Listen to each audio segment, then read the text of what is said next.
Layovers, your weekly dose of aviation innovation.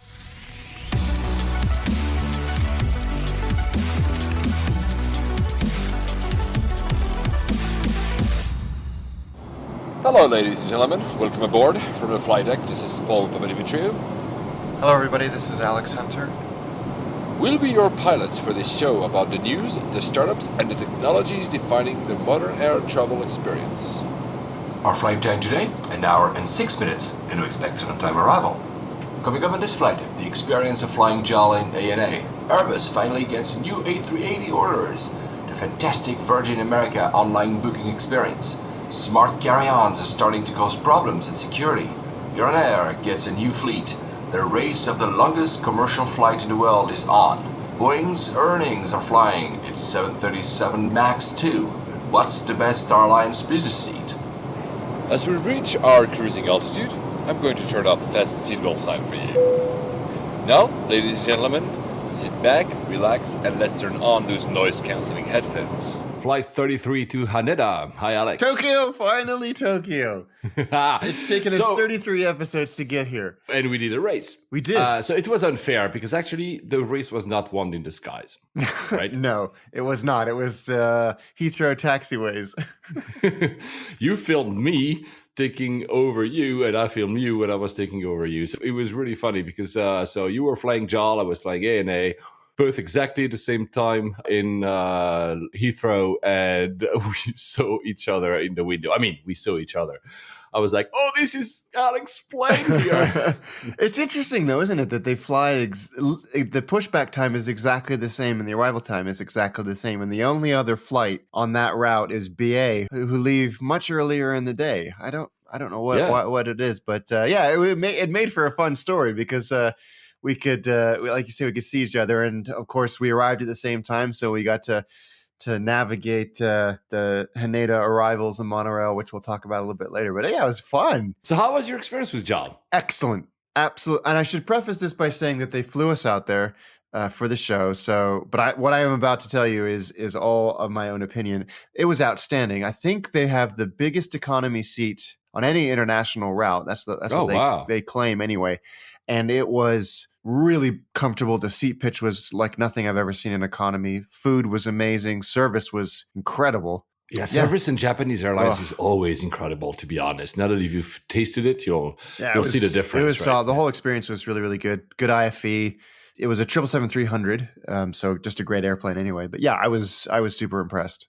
So I flew ANA. Also, it was my second time ANA on international. I used to fly in ANA a lot on domestic when I was living in Japan.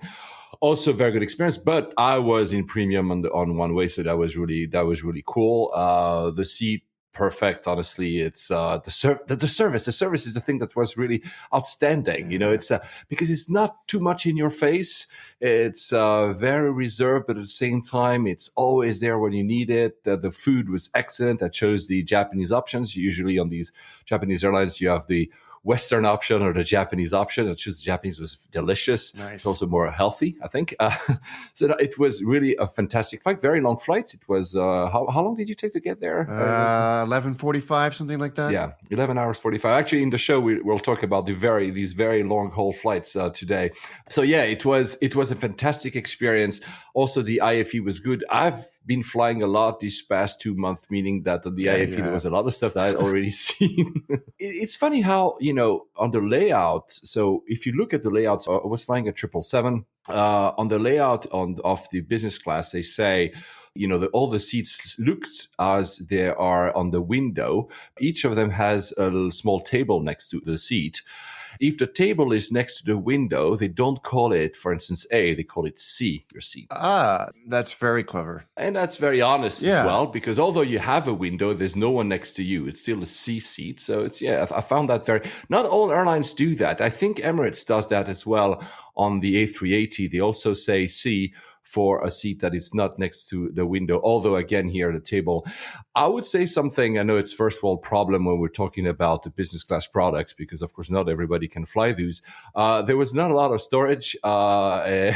that you don't know where to put your stuff, basically. So that's the only thing I would say is a bit of a downside. And the other downside would be there was only the electrical plug, the USB and the power socket were below the screen. So there was you couldn't put them on the table. You had to put them in front of you somewhere. So that was a bit, but I mean, honestly, this is first world problems. It was a great experience. I have to say JAL have had USB and full power plug in every seat in economy. You told me that the screens were pretty big. They were big. They were very big, very responsive, great little remote, good content. Japanese Airlines, I mean, wow. Yeah, absolutely. So the thing is, what was very surprising to me is that my flight was almost empty. I mean, almost empty. It's maybe an overstatement, but I mean, in the business class section, there was 3 sections, separated by the galleys. It must have been the load factor must have been 30%, which is really low. I asked a friend on the ground there. I said, "What is up with that?" I mean, I know it was a Sunday, so maybe it was not the busiest day ever, but still. And he mentioned to me that after the multiple terror attacks in Europe, of course, the ones in Paris, but kind of the stuff that happens in Turkey. I know it's not next door, but there's this whole thing. There was a huge drop in passenger traffic from Japan to Europe. Those people were scared to come to Europe and are still. Actually, JAL still has suspended its Paris service. I think it hasn't started yet. It might start again in March. Yes. Meaning, so maybe that explains why it was so empty. I'm not sure, honestly, right?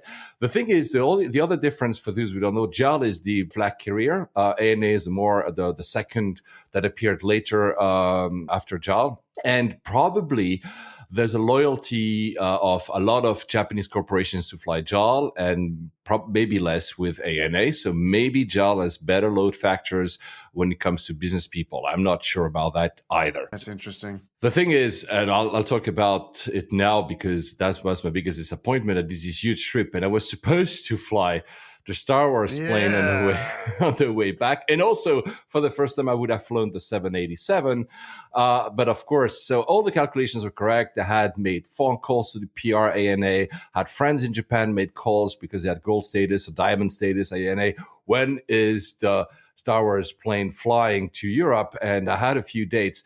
And I had put an alert on Plane Finder and Flight Radar 24 to know exactly when it was flying. And for my whole week in Japan and then Las Vegas, I'll explain that later, it was always on time. And obviously, when I wanted to go back, I'm landing Tokyo after my short trip to Vegas. And I look at Plane Finder, got an alert, and the flight was en route to Paris. I'm like, what?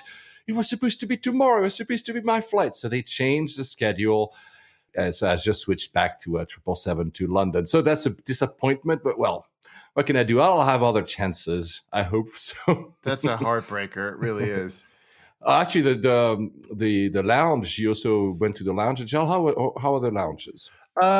They were okay. They were. I mean, again, first world problem. Blah blah blah. Absolutely. They were practical, but a little bit sterile. Didn't have a whole lot of character. But it was fine. So I was on the United lounge at Heathrow. I mean, I already said it before when we talked about, Heathrow last year. But honestly, this is a fantastic lounge. We don't always appreciate United, but honestly, for that, they're really good. It's a very, very, very solid lounge. It's Terminal 2B gates. On the way back, I was at the ANA lounge. It was also very solid. It's true that they, again, in similar thing you just said, it's not in your face type of lounges there, but it was a very, very nice lounge. I had it at International Terminal the first time I tried it. And of course, there was a Star Wars arcade game there. So nice. I didn't get to fly the Star Wars plane, but I got to play a Star Wars arcade game at the lounge. So that was actually pretty cool. Both airlines have just announced their earnings and actually made profits. It seems to have been a good year for them. Good for them. Yeah, this is great. Absolutely great. ANA, I haven't seen how much ANA is paying for that Star Wars franchise in there, but I mean, they're pulling all the stops with that. They really are. They're making the most of it. So there's one Star Wars plane that flies domestically. I think it's a 767 or 737. There's that R2-T2 plane that I missed, the 787. But there will be one or two more coming, including the BB-8, that new small robot. So that will fly from Japan to the US and back. So, Alex, if you are in California, as you will I'm be just get an soon, itch to you go could, to, yeah, just to go to Tokyo. exactly. I know you have the hitch to go back to God, Tokyo. big time.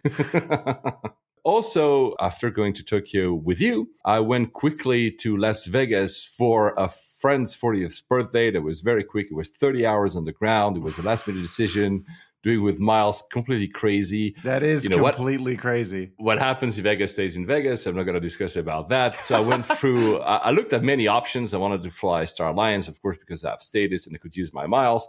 So I ended up flying Singapore Airlines for the first time in a very, very, very, very long time from Narita to LAX. And then I flew Virgin America from LAX to Yay. LAX. So Singapore, the service also outstanding. I would almost say almost too hurried. So on one of the trips, I was in business class. So you know these massive seats on the A380. Mm-hmm. You know what? They're great, but being 6'5", 195 centimeters, for those of you who talk in metrics, I would recommend a few seats over others. They are, you have to sleep in a very awkward way. You cannot sleep upright. You have to sleep in a diagonal on the seat. And when you're my height, it was not perfect. Again, first world problem. The bulkhead seats are not like that. You have a full place for your feet. I would recommend those. I'll put a link in the show notes which seats. That's interesting. I didn't know that because I've flown on that seat as well, and I'm certainly not as tall as you are. Did you like it? I did. The one thing I didn't like was there were so many little compartments and and next cupboards. To the screen. Next to the screen, and I was terrified I was going to put something in there and then it would sort of disappear to Narnia. But I think it gives you a really good sense of privacy compared to a lot of other business class seats. Correct. And of course, as you say, the service is just out of this world. Yeah, the food was fantastic, actually. It was one of the best food I've ever tried in an aircraft, actually. Yeah, it was really fantastic. So a 12-and-a-half-hour flight, again, a very long haul. So imagine on the way back, I did 2 in a row because I went back to Tokyo 12 and a half hours. And then the next morning, I had to go back to London 11 and 45 minutes. And I'm still jet lagged to today. I believe it. To be honest, the thing that really threw me back because of my first time, maybe you've done it, is that international dateline change. Yeah.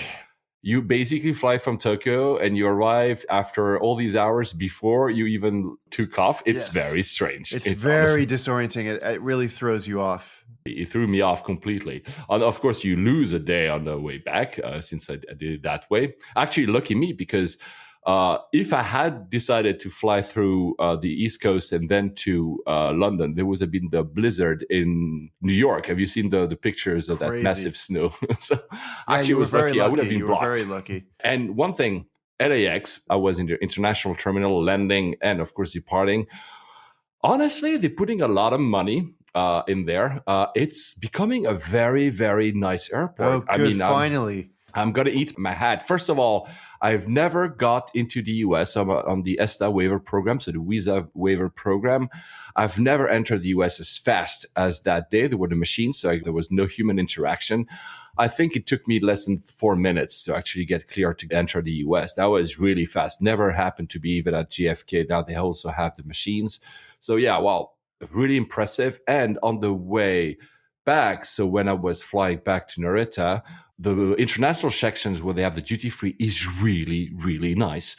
The checking section is really still old style. You're like, wow, this is one of these American airports. But then it's actually pretty impressive. It's up to the standards of international airports. So kudos to LAX. And also kudos to Star Alliance because they have now a brand new lounge at LAX. And my God, this is one of the best lounges I've ever been in my life. They have an outdoor section. We can see. Wow. That's in LA. That makes a lot of sense. And you have inside, there's like a quiet section. There's like food. It's like really beautiful. There's also an indoor terrace. So you're overseeing that entire duty-free section that I was telling you about. Nice. So no, it's really nice. A very pleasant surprise. Terminal 3 with Virgin America was more, the usual cubes that they do in the US.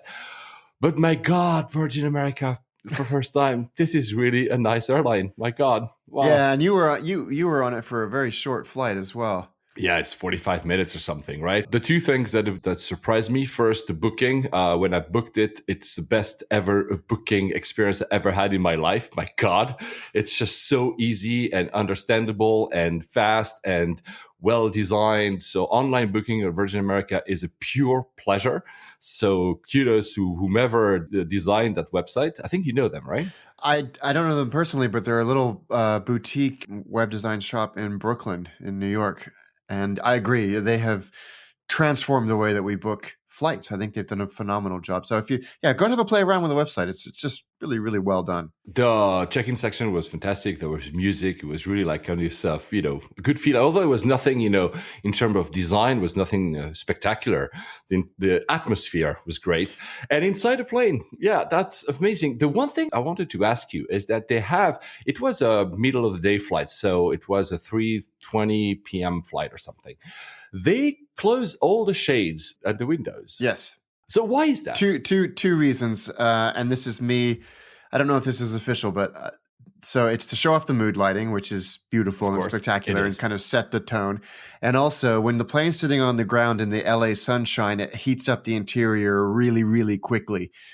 So it's a way of keeping the plane cool while it's on the ground in some of the hotter locations. Okay, because it was, and I was like surprised, and then nobody almost dared opening them. So it was like, am I in a night flight or something? I always am that guy that opens it, but yeah, it's. I will say that I gave myself a little gift on the way back. I was so tired after almost not sleeping in Vegas, so I upgraded myself to first class just to test it. It was not that expensive, and that also is a great product. I mean, it's totally useless for 45 minutes, to be very honest with you, but it's really fantastic. The seats are white, and there's this mood lighting kind of mauve or whatever. Kudos. It's a great, great, great airline. I would fly them. And actually, I got also miles on my Skywards on Emirates because I don't have their program because I don't fly them enough for Virgin. But I had miles on Skywards. So that's actually pretty cool, actually. Very happy. Nice. So, yeah, Marcus Volter was always giving us kudos and other messages, either on Twitter or on Facebook. Sent us a tweet, said, lesson learned, business class in Lufthansa A380 is much better in every way than United. Oh, that's interesting feedback. I'm not a big fan of the A380 new class on Lufthansa, but actually it's clearly better than United. United is not that great. I would say that I still, over the last few premium products I've done, the SAS one I've done to New York was probably one of the best outstanding ones. Probably even better than Singapore, which is what says a lot. Probably also because, Singapore were one of the first ones to introduce a new product on E380, and they little bit show their age. The product, the buttons were not as responsive. Again, first world problem again, but you could see that the product is a few years old, but they are looking into changing their product, so we'll see. But honestly, I cannot not recommend Singapore. It was one of the best. But interestingly, it's a fifth-freedom route because the flight starts in Singapore, stops in Narita, takes some passengers, and then flies to LAX, and it does the same on the way back. Something that here in Europe, we have a problem with Emirates doing.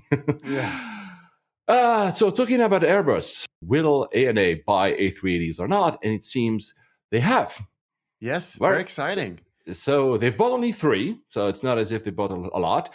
And they're not apparently the Skymarks ones because they will take delivery in 2019, which means they probably are brand new A380, not the Skymark is this Japanese airline who was on the verge of bankruptcy and then had to ditch their orders. But they will get, it's the first time a Japanese airline will get A380. So that I don't understand. Why are they not the Skymark ones? Does that mean that somebody else has taken the Skymark ones? I don't know. Oh, you know what? Airbus is probably looking to sell at any cost A380 because although they say the program is break even, it's still not, a great program. So they might have a hard time selling them. The same problem is happening with Boeing. They have the very early 787 that they cannot sell, and I'm not sure anyone wants them. Yeah, that's an interesting point. I don't know what the story is there. It's a weird one. But even bigger story for Airbus, Iran. Yeah, huge.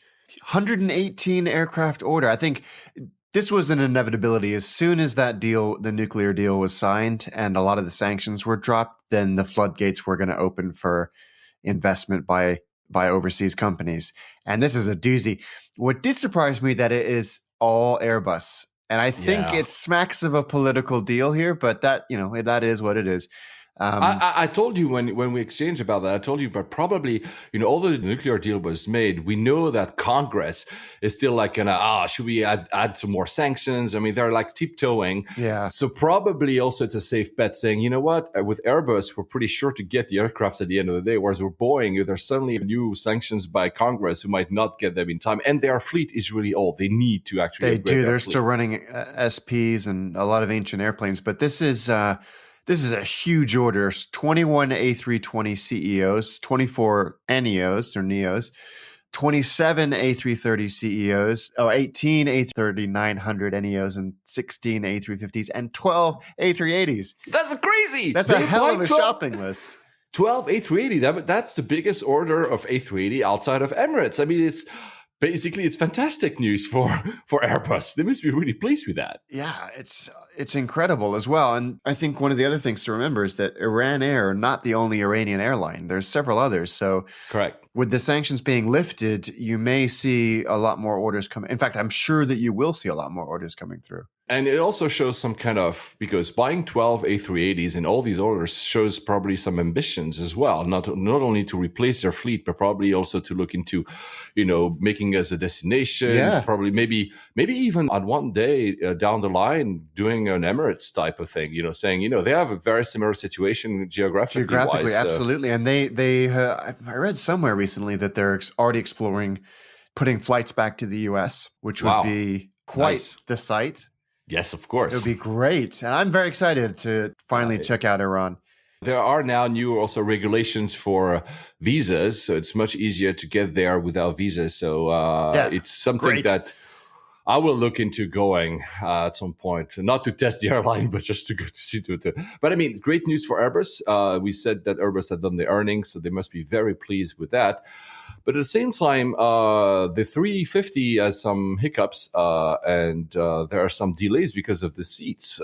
This is Cathay are supposed to be getting delivery of the A350 this month, but they just came out and said that it's going to be delayed because of seat issues. Now, at least the business class suites are being made by Zodiac, and Zodiac have come in from a hell of a barrage from the CEO of Airbus for delays.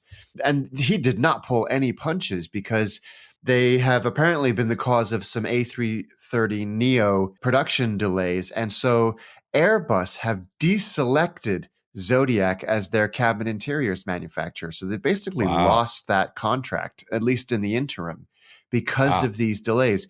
That is not a small thing. So it's a blow for Zodiac, and it's probably, I mean, this is a story we've been hearing in the past 6 to 8 months. There's really a glut problem here, and that, Airbus cannot allow themselves to have delays because of an outside providers. They are selling shit tons of aircrafts, as we mentioned in the last shows. That's bad news for CX, and also bad news for the 350 because, there's always this competition with Boeing. We'll come to Boeing in a few. Few more news about Airbus. Airbus is partnering with Uber for helicopters. It's not exactly flying, but you mentioned, Alex, that you flew a helicopter from Nice to Monaco, was it? So there you go. Now Airbus is actually looking into having, if you use Uber instead of having a car, you could use also a copter. So it's interesting development. Very exciting. Probably very limited in number of cities. You'll have that. You probably have that in Dubai, Nice, maybe New York, a few cities, but there's not that many when it actually makes sense. But I mean, this is interesting. And for those who are like you and me, interested in a venture world, in venture capitalist world, Airbus is launching its own venture capitalist arm, Airbus VC. It would be interesting for us to look at what type of product they will come out. Will it be only B2C product? Will it be better ways to book, better ways, or will it be also stuff that happens in the background? Yeah, it makes a lot of sense for them to jump into that space, doesn't it? Yeah, and a lot of corporates are doing that anyway, these moments, right? They're like a lot of corporates are jumping into doing VC arms or incubators in the valley, et cetera, et cetera, et cetera. So it's interesting. It's exactly what we love. We love learning about venture in the aerospace. Yeah, absolutely. So yeah, we'll follow up with that. Still on new jets. Sorry guys, we're talking about, because we're very geeky this episode, we're talking about a lot of aircrafts. the big buyer of jets is Emirates. Emirates will buy 37 new jets this year, A380s and 777s, as that we know. The interesting bit is that we know that they had canceled an order for the A350. If you look at what they're buying, like say, well, basically they will become a pure play 380, 777. Yeah. But apparently they are studying, again, the 350-900 and 350-1000 and also the Dreamliner. It's interesting. It seems like every other show we talk about a new Emirates order. I mean, Yes. they buy an extraordinary amount of airplanes, and so they just tacked on another 37. Whether and where the A350 and 787 slot into their fleet plans, I don't really know, but I do know that they have all those A330s and 340s and a few older 777s that they're in the process of retiring. So I suppose it would fit in that slot.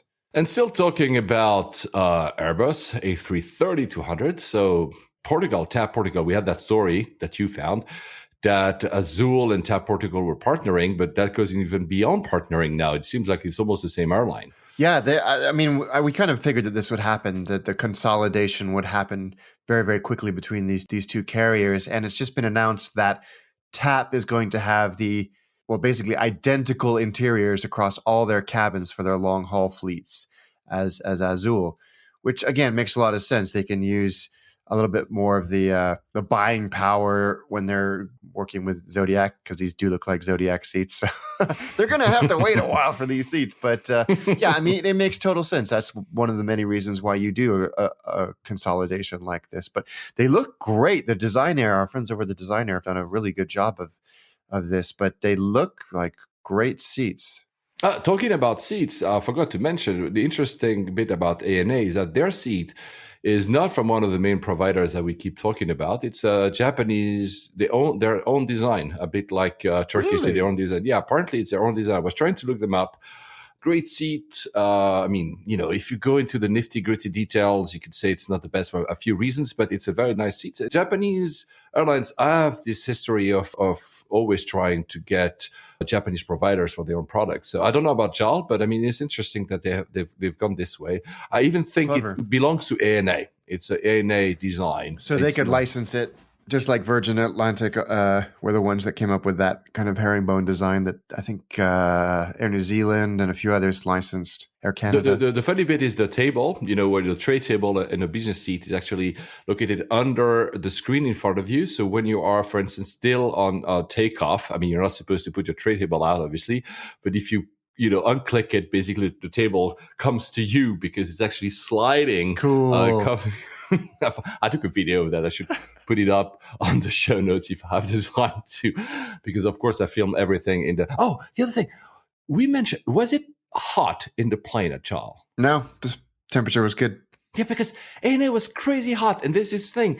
They always say that Japanese airlines are hotter than others in terms of temperature. Really? I prefer, so Singapore was not. Of course, it was a long flight. I was at the back in the plane.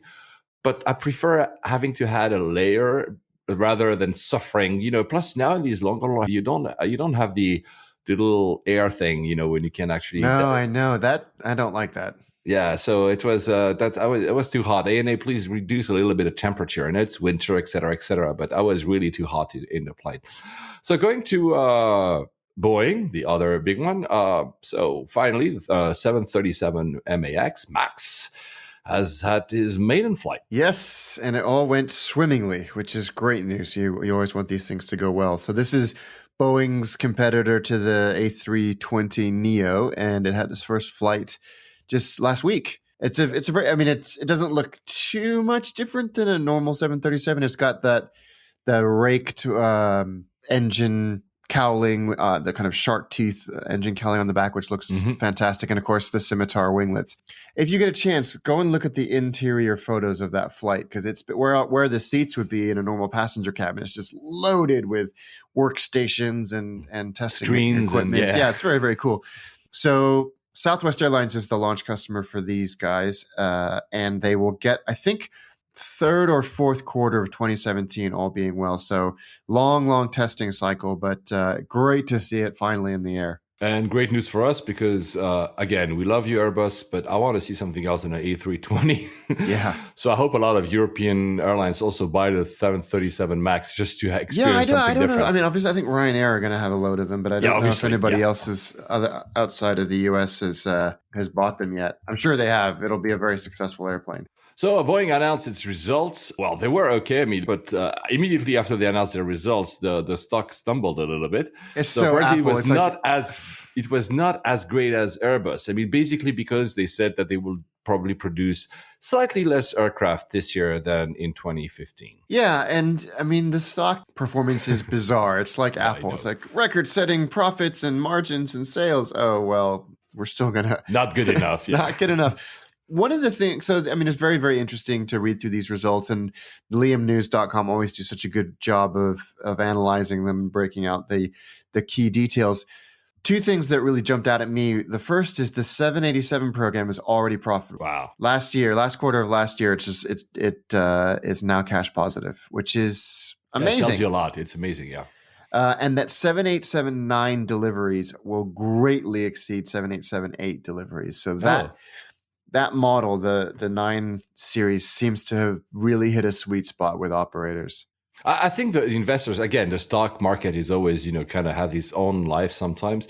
But I think that the investors were a bit worried that basically not that Boeing will have less aircraft built, but that basically they won't be able to fulfill orders as fast as they should. And that would maybe entice some penalties and stuff like that. And that's maybe what they worried about. I mean, again, stock was just the day after.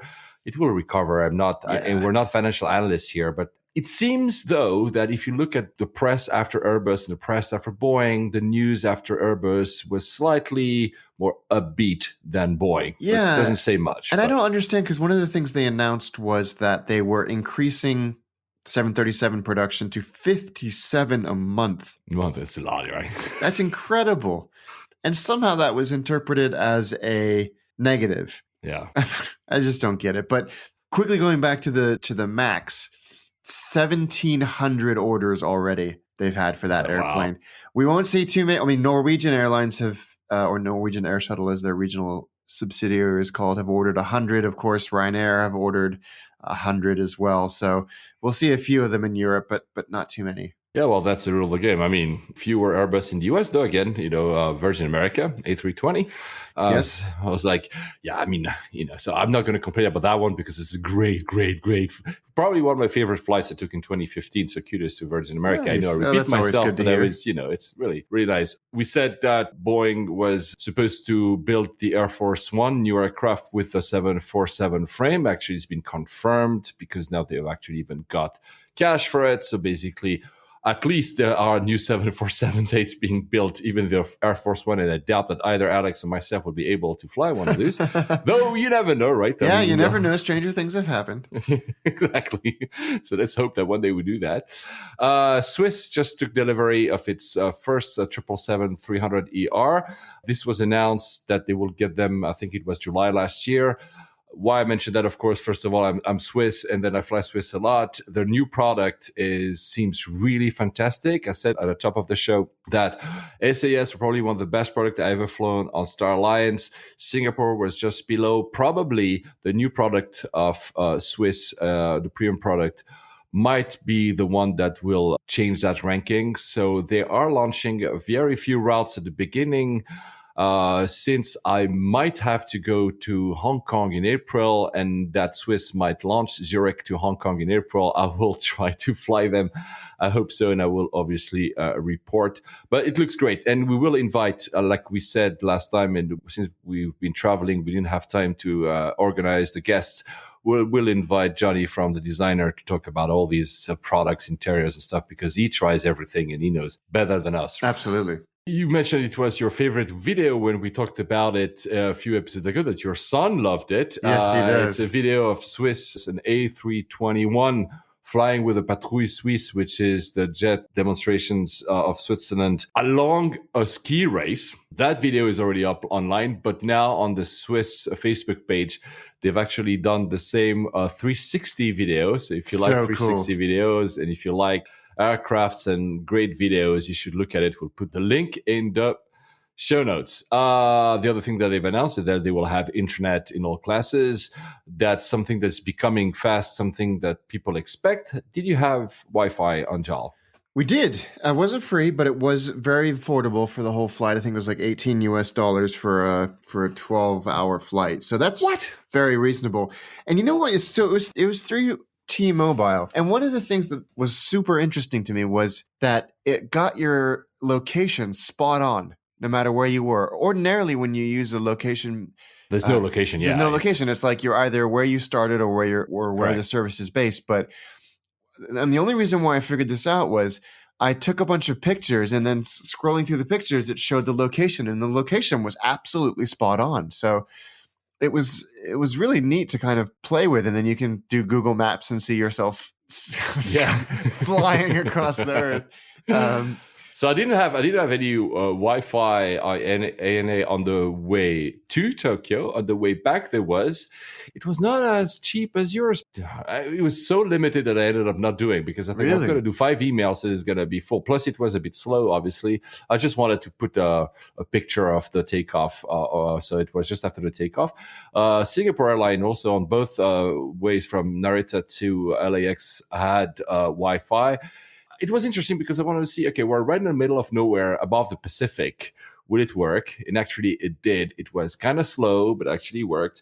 I bought, I'll tell you, it was 15 megabytes. It's like nothing. That cost me $7. Wow. So it's still not that affordable. But again, it's actually maybe to download all your emails and then you go offline and reply to them or something, right? So do not expect to watch YouTube videos or streaming of Alex flying from that's not going to happen. The other battle of the skies between Airbus and Boeing, but it's also a pride thing, is who will have the longest flight, with the ultra long haul that we call nowadays. For a very long time, of course, it was Singapore Airlines from Newark to Singapore. We talked about that with their special, but they had like, if in case you die, they have like a morgue or something. That's right. Yeah, they got that one body chamber or whatever you want to call it. So now there's a bunch of new announcements because, of course, again, it's Pride, and also because the new aircraft, as a few of them we mentioned, allow for this. In no particular order. First, United, strangely enough, will start San Francisco to Singapore on a 787-900. That's 15 hours and 50 minutes. Would you fly that? No, not on United. So yeah, that's the longest 787 flight in the world, and the longest by any U.S. carrier anywhere in the world. On any plane. So that's thank you. It's 8,446 miles flights. It is really, really long. I don't know if I want to take that either. I'm on Star Alliance, so I could, but honestly, I doubt I would do it. I'd rather choose Singapore from LAX, to be honest with you. Qatar is announcing Doha to Auckland.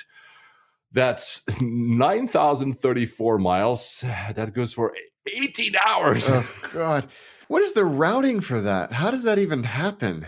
I'm honestly, I'm not sure. Emirates had just announced the same, but due to geography, I think Doha is slightly further along than Dubai, so they win on that. So I'm saying it's a pride thing. Like, our flight is like a few miles more. So it's just all these flights will be done on a 777-200 long range with a specific long range one. So, but the interesting bit in here is that between the 787, between the 777LR, it shows that we will probably have direct flights from Europe to Australia pretty soon.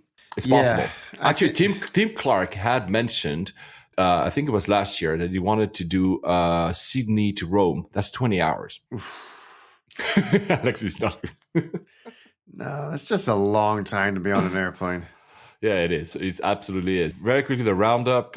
Singapore might relaunch their route I just mentioned. They used to do it on an A340, but that was, the fuel consumption was so high. But they might actually do it when they get the A350-900 ULR. So that's really by far the longest because it's almost 10,000 miles, almost more than 15,000 kilometers. Second would be from Doha to Auckland. Then it will be Emirates from Dubai to Auckland. There will be Emirates from Dubai to Panama.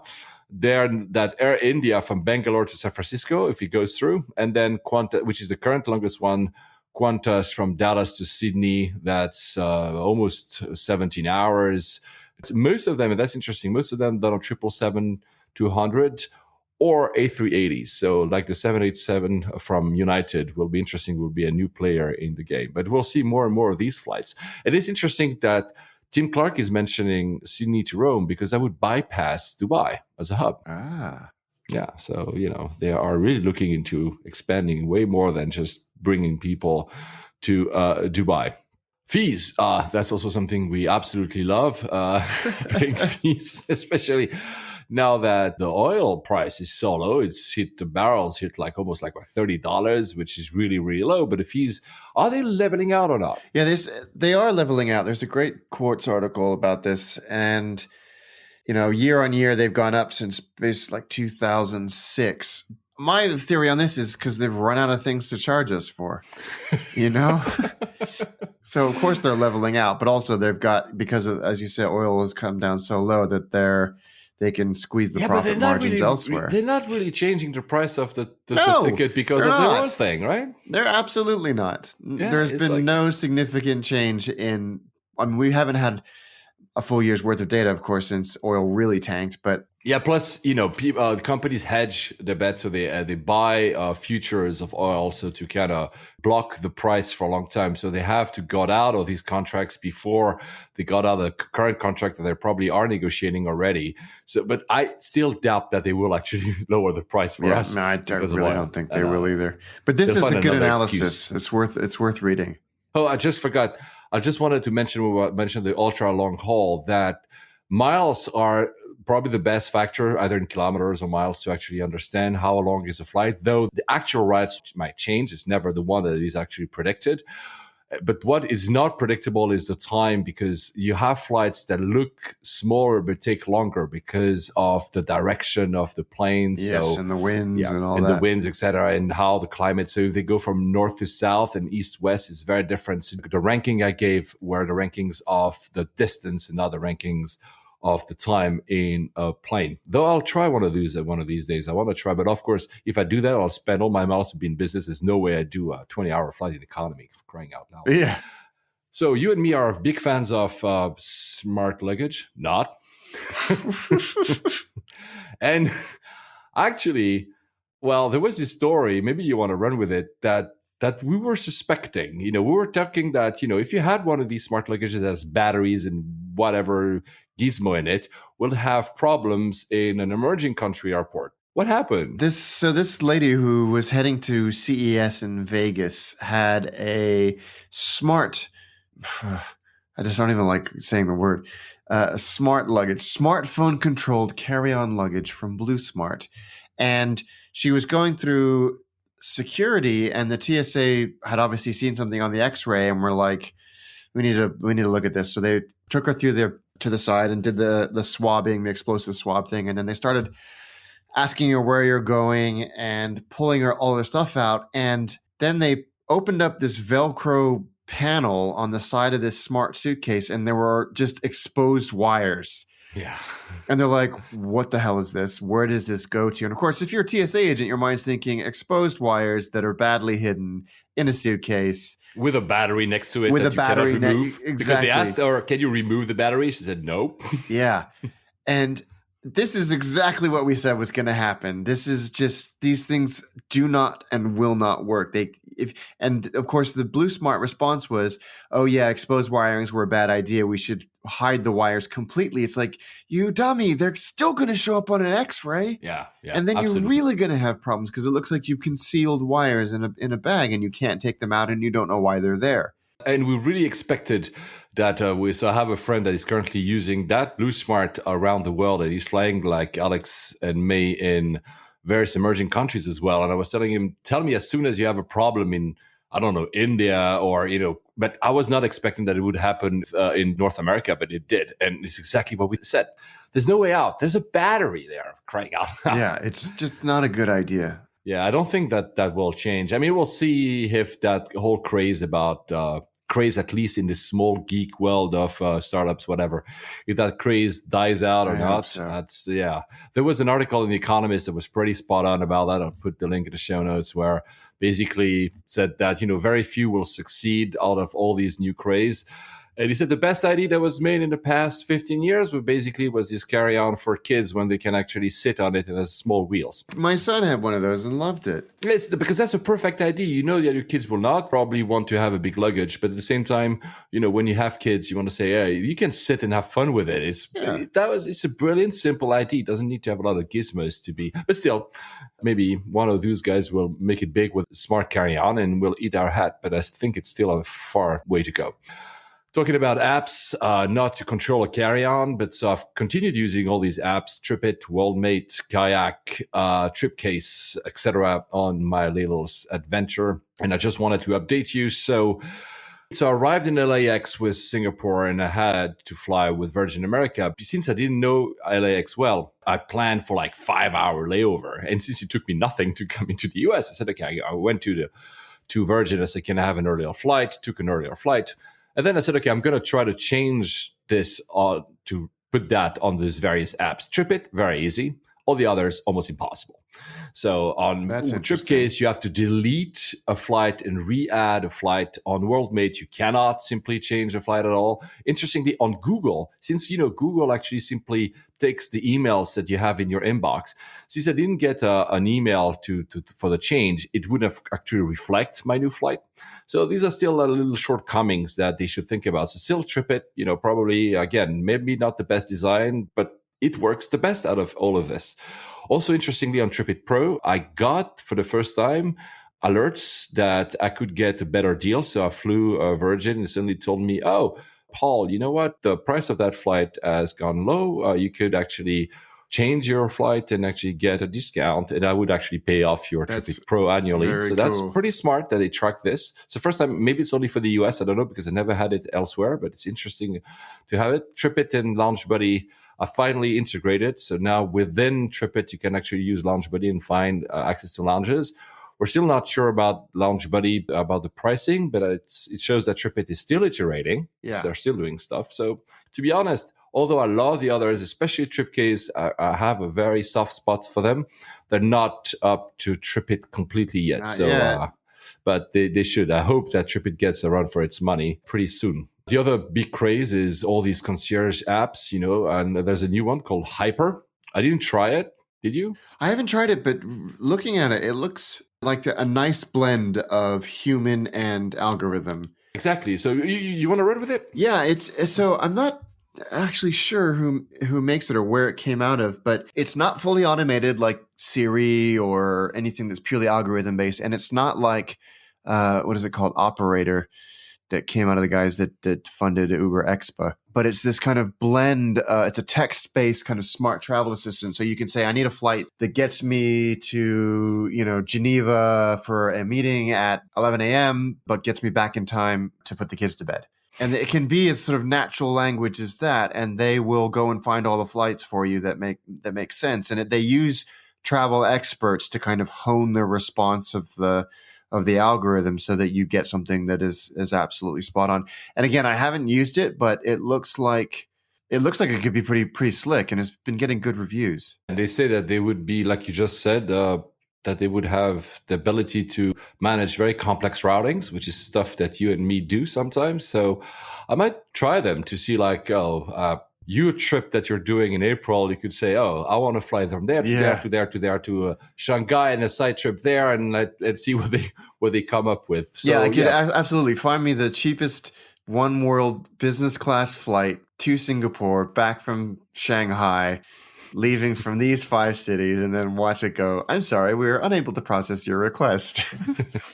But what the article says, and it's true, is that it requires, especially for complex routings, we use tons of websites, and it could be simpler, and it just isn't. There's no silver bullet. There's no like, oh, Google Flight solves it all. No, not quite. We use so many different websites, and of course, and then it's dynamic. Every day we go and say, oh, yesterday it doesn't apply anymore. I have to look again and have to try again. It takes forever. Yeah, but we like that, but still. Yeah, yeah, absolutely. But there's no one who's completely nailed it. Have you decided which airline you're going to fly?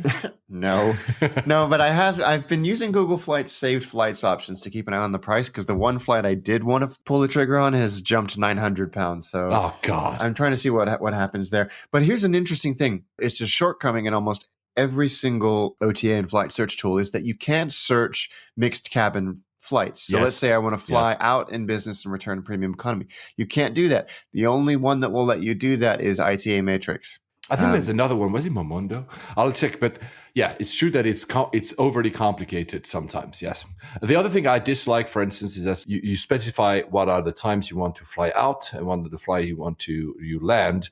And sometimes you say, I want to land only in the morning. And suddenly the OTA displays you the +1 and +2 days in the morning. So I'm like, no, this is not what I wanted. I just want, the shortest one and the next morning, not the morning in 5 days, right? Yes. So sometimes you can see that some of the little stuff, I know we are outliers. Most people just buy return flights and we are creating these complex routings.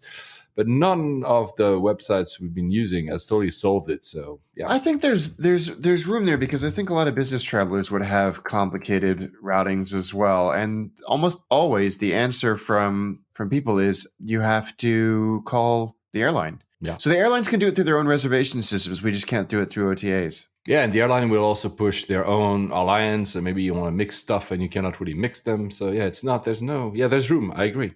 Maybe we should just create a layover OTA. There you are. Oh yeah, we'll do a great job for sure. We'll see also where it goes because Facebook has launched an SDK for messengers. It's a secret SDK. So basically you can already, I think it's only in the US, or an Uber by just chatting to Uber on a messenger. We'll see probably a lot of other concierge service will be directed through Messenger. Messenger is Facebook has announced its earnings as Messenger is actually skyrocketing. A lot of people are using it more and more. So it'll be interesting to see where that goes as well. You mentioned the last episode that there was an app that allows to swap seats, and I think it's actually now out. It's called Seat Swap. So basically, Alex and me are flying in the same aircraft, in the same cabin. We want to swap seats. If we're both at the service, we can. But I still have a hard time thinking you need a lot of people for it to actually work, right? Yeah, I think you need absolutely. You need to have at least, obviously, one other person on your flight. There's an adoption issue here because if I'll downloaded it, I haven't tried it yet, but if after 5 or 6 times I don't find anyone to swap a seat with, basically I'll give up. Yes, exactly. Yeah. I think the challenge will be getting that initial burst of people who do it and finding somebody, because they've got a really good and detailed FAQ here. I still think that there's a gray area around paying money to swap a seat that the airline is not involved in. Yeah, at least if it actually grows, maybe some of the airlines will crack down on it or implement that themselves. United could say, oh, you want to swap seats? Here you go, through our own service. So maybe that's something that Swapseat could look into, try to sell our technology directly to airlines. And the airlines could actually, because there was an article that was pretty nice in The Economist titled, Should Flyers Be Moved to Unused Premium Economy Seats? So basically the point is, more often than not, you fly, and if you don't have status, you see that, for instance, premium economy is empty, and you're like, why don't they allow me to go there? Yeah. Or why they make me pay a lot of money to get upgraded because anyway, it's empty. And the article finishes by saying that airlines more and more will go into short-term bidding because for the moment, you remember we talked about my experience with Etihad, where I was able to bid for an upgrade, but that was a week before and the bidding stopped 48 hours before my flight. Here would be like, oh, I'm still in the cab to the airport and I can still bid to get upgraded. And that would be maybe something that will offer a better seat management for the airlines. It's a good idea, and I think it's something a lot of people would take. I would. I would too. Being 6'5", sometimes, this is why I'm using my miles, but I'm lucky to have all these miles and have status. Sometimes only because I have status, they will upgrade me, or sometimes just I can use my miles. But for someone who's not flying as much as we are, it would be nice sometimes to say, you know what, I'll pay $25, just give me a better seat. I don't even need the food. I just need more legroom or something, yes, right? And I would definitely pay a lot for that, a lot of times for this. The New Yorker article that made the rounds in the past week was called Airhead. Basically, is the advent of the internet making air travel irrelevant? Your take? No. Of course not. End of story. I mean, it's a beautifully written article. Of course it is. It's the New Yorker. But I don't know. I think I don't even get what he's trying to say, or she. I don't. Yeah, he, Nathan Heller. It's kind of like, when traveling and flying was romantic, blah blah blah blah blah. Gone are the days, blah blah blah blah blah. The usual homogenous. stuff, yeah. But I just don't think he's trying hard enough to really enjoy it. And I guess flying can be a miserable experience, but you still have to pause and go, I'm doing 600 miles an hour or 30,000 feet above the earth in a metal tube. That's incredible. I agree. And it's actually cheap. There's this story that I really found fascinating. There's this guy in the UK that claims he saved cash. Instead of going from Sheffield to Essex by train, he went from Sheffield to Essex via Berlin by a low-cost carrier, and it was less expensive. That was a great article. I really enjoyed that. But I mean, it shows you that air travel for all is sometimes the miserable experience you may have is really cheap. Yes. I mean, come on. The guy was going through Berlin. I mean, he admits, by the way, he doesn't say that this is something he would do every day. He says, it was more of an experiment. But it really shows you that it's really cheap to fly, especially in the same continent nowadays. It's like a cab fare or something. It was a very amusing takedown. Talking about low cost, your red is finally somewhere. You were so unhappy that Cathay Pacific ditched the red, but actually the red, it was saved for something special. Yes, and I guess this now makes a lot of sense. They've clearly been planning this for a long time. So Cathay Pacific obviously has not rebranded. They've come up with a new livery and corporate identity that it's a bit dull, but it is what it is. And they've lost this beautiful red line that went down the fuselage and part of the tail. Well, it turns out that DragonAir, their regional subsidiary, has been rebranded to Cathay Dragon and is all red. Red tail and red titles. And it still has a dragon on the front, which is good because it was a very cool feature, logo. I think it looks good. I think it's a nice splash of color. It is very similar to Turkish Airlines. Yeah, it looks right. Yeah, and a little bit of Qantas, but that's okay. It doesn't really matter. So they're not integrating the airlines. They're operationally they're still separate entities, but it's more of a branding thing. And since we were in Germany just before with that blogger who went to Berlin. The minute we talked about that Etihad Air Berlin story in the last episode, the story changed. Yeah. Yeah, it's they won this battle in the courts to allow them to code share with Etihad. So Etihad and Air Berlin get to continue this partnership for the rest of the winter schedule, which I think goes through March. Yeah, I think so too, yeah. But yeah, this was disputed in the courts and then a higher court overturned it. So, and it's important to point out that Etihad own nearly 30% of Air Berlin. So It's a natural thing for them to want to partner with something that they own quite a substantial stake in. But yeah, as you say, it's always the way we go, okay, click, end of story. And then all of these updates happen. But so, that's the thing with a weekly newscast. I talked, I think, last episode of how Etihad was introducing its own aircrafts to go to the US instead of using Jet Airways. And one of our Twitter followers, Eric Hoffman, the husband in tow, that's his Twitter handle, wrote a blog post last year and he showed it to me. So I'll put it in the show notes about the expectations of, I'm buying an Etihad ticket and then I end up being in a Jet Airways aircraft. That's not that great, honestly. No. So, I understand. He said that he used miles. So for him, there was not such a letdown. But imagine if you pay $3,000 to fly premium on Etihad and you end up in an older Jet Airways with a much worse seat. You must not be very happy. So Etihad, they're buying a lot of stakes in other airlines, but they have to be careful about that. Yes, absolutely, because that's not cool. So quickly, an update, terrorism, not terrorism, terrorism, not terrorism, terrorism, not terrorism. We still don't know, but apparently now the story goes even worse and blurry in Egypt. Yeah, so the Egypt, this is weird. It's like a bad movie. I mean, not to take away anything from the lives that were lost, of course, but it's now appears that Russian airliner that was quote unquote bombed in October was done by an Egypt Air mechanic. The device was put on the plane by an Egypt Air mechanic whose cousin joined Islamic State, and trained him to do this. It's like you couldn't make this stuff up. No. It's extraordinary. But then they, apparently he's been they still say arrested it's and- not terrorism. So it's very So hard how to does that read. even work? Yeah, the Egyptians have come out and made this claim, but also said it's not terrorism. So It's really hard to read. it's impossible to figure out what the heck is going on, because you're right. It has gone quiet. We haven't heard much about this or the Air France issue in Mauritius or any of that. It's all gone quiet.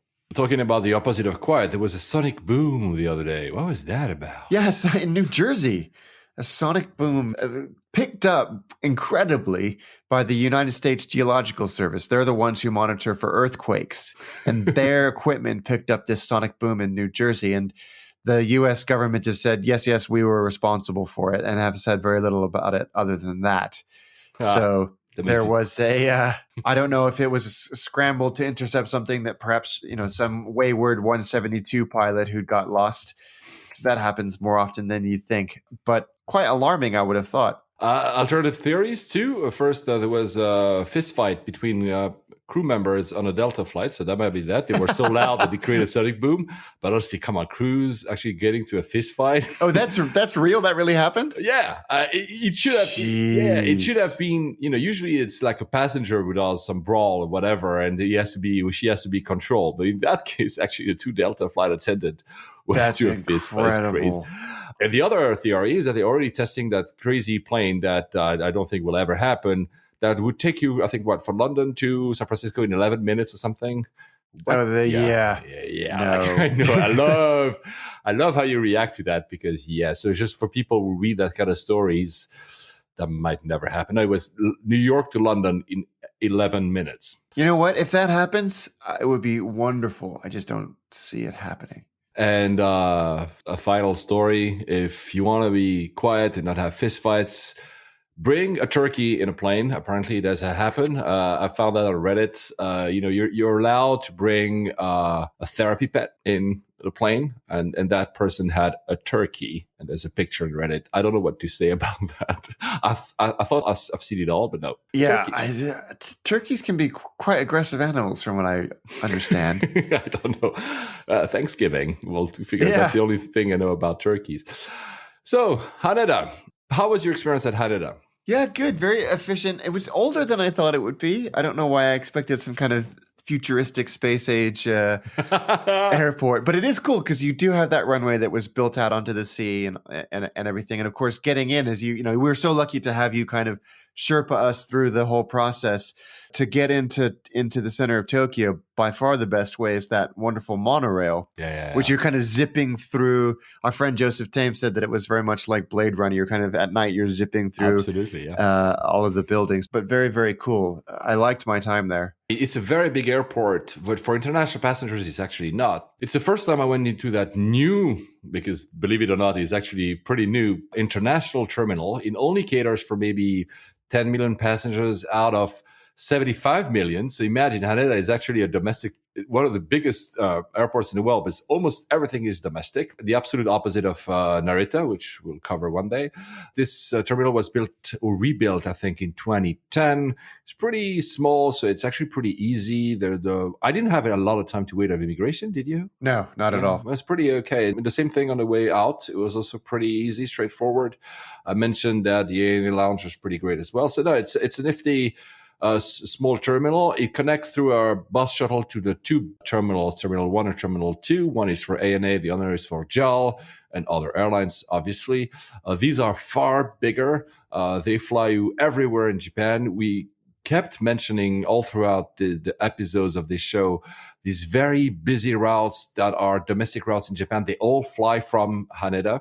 So if you want to ever fly a 747 domestic, that's where you will have to fly from. Yep. I flew both terminals when I used to live there, so my information is a bit passé, but they were very nice. They also refurbished them, and they're still pushing ahead with that because they have the Olympics coming up in 2020.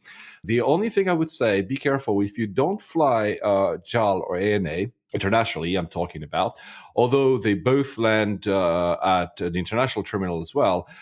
most of the other airlines arrive very late at night. Oh, that's because interesting. again, for a long time, Haneda was only a domestic. We're not talking about pre-78 when Narita was open, but it was meant to be a purely domestic airport. And now they're pushing again towards international, but the slots are very limited for international airlines, which, by the way, explains why probably ANA is buying A380s, because they can deal with capacity or international flights by big planes. So I'm saying that because that monorail that Alex just mentioned to you stops at, I think the last train is 11 or 11:30, and you have flight landing at 11:20, at 11:30, at 11:40, and you're out of luck. There's no more trains. You have to take a cab. So it's still the best airport to fly to in Tokyo because it's much closer to the city than Narita. But be aware that there might not be a train depending on what time you arrive. So be careful about that when you book. But it's still a fantastic airport to work. It's nothing fancy. There's a nice section for duty free if you want to bring souvenirs and other stuff. That's what I did find that the shopping was not great. Like, if you want crazy stuff from a Japanese convenience store, buy them before you fly. Buy them before you go. Yeah, absolutely. Absolutely. Narita is slightly better. The two other terminals, you also have a lot of shops. They're pretty, actually, these are pretty cool. Of course, it's domestic, so unless you fly within Japan, you'll never experience them. So very nice airport. And of course, it is when you fly the monorail. Of course, you don't fly the monorail, although it's almost technically flying. When you're on the monorail, you have fantastic views of planes landing. The landing is pretty cool as well. Or my takeoff was fantastic because we took off. We saw the entire Tokyo, and as soon as we're above the clouds, so a very clear view of Mount Fuji. So that was freaking fantastic. Something you don't get from Narita. So yeah, very cool airport. Now that Alex has experienced it, I know he will go back. Yes, I'm chomping at the bit to go back. And next time, try Narita, so we'll cover that one. Yeah. Do you have any flights coming up? Probably not before we record again. I am going to New York and Boston in about 2.5 weeks. I'm flying to Athens this week. We're recording on Monday, February 1st. I'm flying to Athens and back this week, so we'll have another show before you fly to the US. Looking forward to it. Safe travels. All right.